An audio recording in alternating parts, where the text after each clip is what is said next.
Pakistan peoples party के साबिक MPa और रहनुमा शर कबीले के सरदार शहरियार शर और उनके बेटे जहांगीर शर पर नौजवान वहीद सेलरों के कत्ल का मुकदमा माचको थाना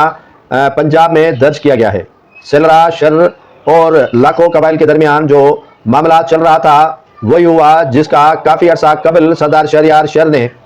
अंदेशा जाहिर किया था और कहा कि वो किसी कत्ल में उन्हें फंसाना चाहते हैं और जो उनके कज़न अली मोहम्मद शर और दीगर के कत्ल और उन पर हमले में मुलविस मुलजमान हैं या मुलविस अफराद हैं उनके नाम कालम 2 के ज़रिए निकाले गए।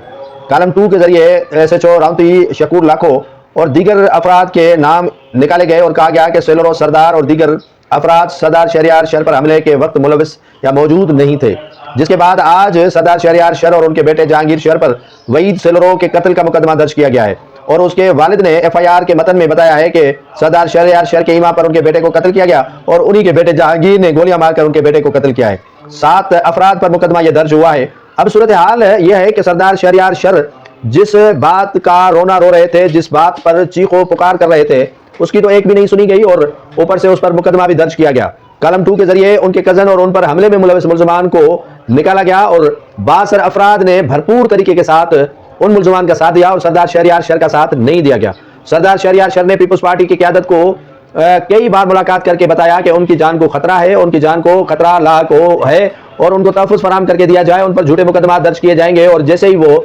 हेयरिंग पर जाएंगे तो उन पर हमला हो सकता है और उन पर पंजाब में मुकदमा दर्ज किया गया है। घोटकी में मुकदमा इसीलिए दर्ज नहीं हो सकता था क्योंकि ये काउंटर FIR फिर होती। वहाँ पर जो SSP समीउल्लाह सुमरो हैं वो अच्छी तरह और खूब तरीके से जानते हैं कि ये जो मामलात काउंटर FIR का है वो बखूबी उनसे वाकिफ़ है, इसीलिए FIR जो है वो माचको थाने के हदूद यानी पंजाब में दर्ज करवाई गई है। ये कोई सोची समझी साजिश ही लग रही है जिसमें सरदार शहरियार शर और उसके जवां साल बेटे को फंसाने की। ये मामलात कम नहीं हुआ बल्कि और भी मज़ीद कशीदगी की तरफ बढ़ रहा है।